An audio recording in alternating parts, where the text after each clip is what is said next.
Om Namo Bhagavate Vasudevaya Namaha. I will explain today Shrimad Bhagavatam, Chapter 2, Text 28-29.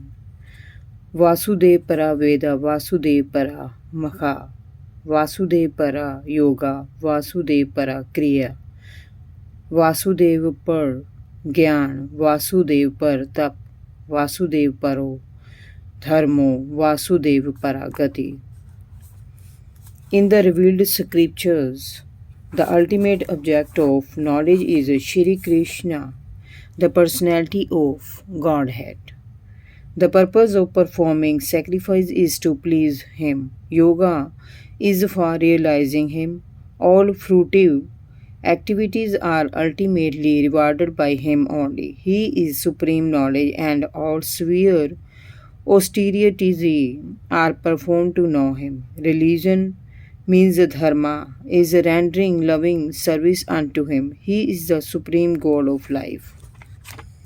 That Shri Krishna, the personality of Godhead, is the only object of worship is confirmed in these two slokas. In the Vedic literature, there is the same objective establishing our relationship with Vasudeva, acting according to that relationship and ultimately reviving our lost loving service unto Him. That is the sum and substance of the Vedas. In the Bhagavad Gita, the same theory is confirmed by the Lord in His own words. The ultimate purpose of the Vedas is to know Him only. All the revealed scriptures are prepared by the Lord through His incarnation in the body of Srila Vyasadeva, just to remind the fallen souls conditioned by material nature of Shri Krishna, the personality of Godhead. No demigod can award freedom from material bondage. That is the verdict of all of the Vedic literatures.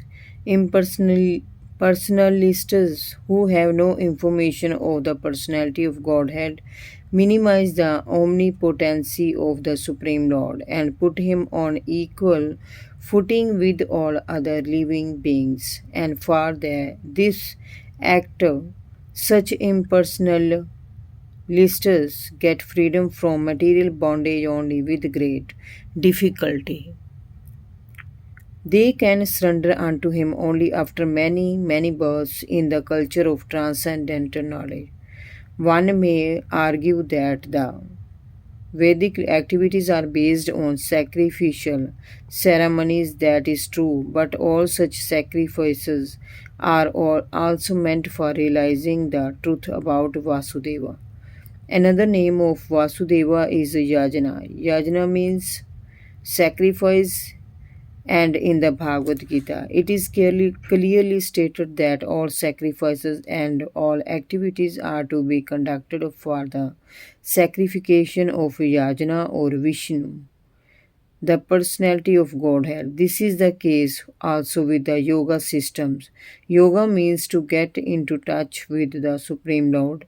The process, however, includes several bodily features such as asana, dhyana, pranayama and meditation, and all of them are meant for concentrating upon the localized aspect of Vasudeva represented as Paramatma. Paramatma realizing is but partial realizing of the Vasudeva, and if one is successful in that attempt, one realizes Vasudeva in full.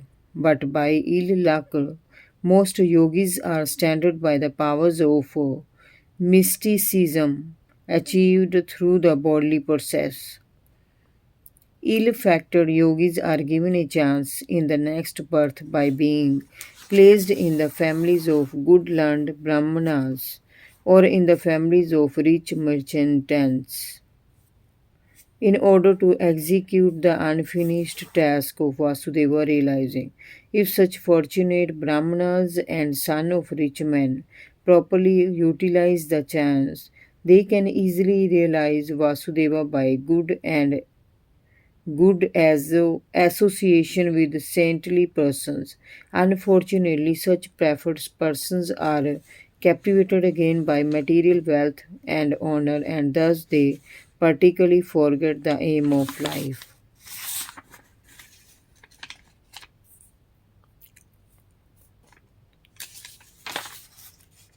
This is also so far the culture of knowledge. According to Bhagavad Gita, there are 18 items in culturing knowledge, but such culture of knowledge one becomes gradually prideless, devoid of vanity, non-violent, forbearing, simple, devoted to the great spiritual master and self-control. By culture of knowledge, one becomes unattached to hearth and home and becomes conscious of the miseries due to death, birth, old age, and disease. And all culture of knowledge culminates in devotional service to the personality of Godhead, Vasudeva. Therefore, Vasudeva is the ultimate aim in culturing all different branches of knowledge. Culture of knowledge leading one to the transcendental plane of meeting Vasudeva is real knowledge. Physical knowledge in its various branches is condemned in the Bhagavad Gita as Anjanana, or the opposite of real knowledge. The ultimate aim of physical knowledge is to satisfy the senses, which means prolongation of the term of material existence, and thereby continue of the threefold miseries. So prolonging the miserable life of material existence is knee science. But the same physical knowledge leading to the way of spiritual understanding helps one to end the miserable life of physical existence and to begin the life of spiritual existence on the plane of Vasudeva. The same applies to all kinds of austerities. Tapasya means voluntary acceptance of bodily pains to achieve some higher end of life. Ravana and Hiranyakashipu underwent a severe type of bodily torture to achieve the end of sense gratification. Sometimes modern politicians also undergo severe types of austerities to achieve some political end. That is not actually tapasya. One should accept voluntary bodily inconvenience for the sake of knowing Vasudeva because that is the way of real austerities. Otherwise, all forms of austerities are classified as modes of passion and ignorance. Passion and ignorance cannot end the miseries of life. Only the mode of goodness can mitigate the threefold miseries of life. Vasudeva and Devaki, the so called father and mother of Lord Krishna, underwent penances to get Vasudeva as their son. Lord Shri Krishna is the father of all living beings. BD 14.4. Therefore, he is the original living being of all other living beings. He is the original eternal enjoyer amongst all other enjoyers. Therefore, no one can be his begetting father, as the ignorant may think. Lord Shri Krishna agreed to become the son of Vasudeva and Devaki upon being pleased with their severe austerities. Therefore, if any austerities have to be done, they must be done to achieve the end of knowledge. Vasudeva. Vasudeva is the original personality of Godhead, Lord Shri Krishna. As explained before, the original personality of Godhead expands himself by innumerable forms. Such expansion of forms is made possible by his various energies. His energies are also multifarious, and his eternal energies are superior and external energies inferior in quality. They are explained in the Bhagavad Gita 7.46 as the para and apara prakritis. So his expansions of Various forms which take place via the eternal energies are superior forms, whereas the expansions which take place via the external energies are inferior forms. The living entities are also his expansions. The living entities who are expanded by his eternal potency are eternally liberated persons, whereas those who are expanded in terms of the material energies are eternally conditioned soul. Therefore, all culture of knowledge, austerities, sacrifice, and activities should be aimed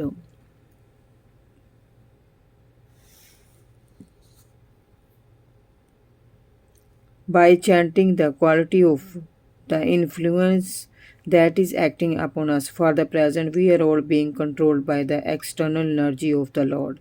And just to change the quality of the influence, we must endeavor to cultivate spiritual energy. In the Bhagavad Gita, it is said that those who are Mahatmas or those whose minds have been so broadened as to be engaged in the service of Lord Krishna are under the influence of the eternal potency, and the effect is that such broad minded living beings are constantly engaged in the service of the Lord without deviation. That should be the aim of life, and that is the verdict of all the Vedic literatures. No one should bother himself with fruitive activities or dry speculation about transcendental knowledge.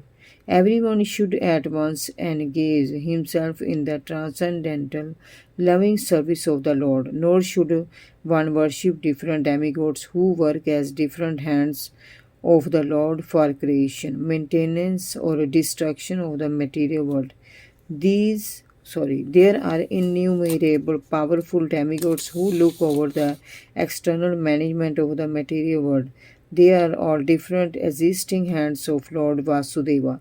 Even Lord Shiva and Lord Brahma are included in the list of demigods, but Lord Vishnu or Vasudeva is always transcendently situated. Even though he accepts the quality of goodness of the material world, he is still transcendental to all the material modes. The following example will clear the matter more explicitly. In the prison house, there are the prisoners and the managers of the prison house. Both the managers and the prisoners are bounded by the laws of the king, but even though the king sometimes comes in the prison, he is not bound by the laws of the prison house. The king is therefore always transcendental to the laws of the prison house, as the Lord is always transcendental to the laws of the material world. Om Namo Bhagavate Vasudevaya Namaha.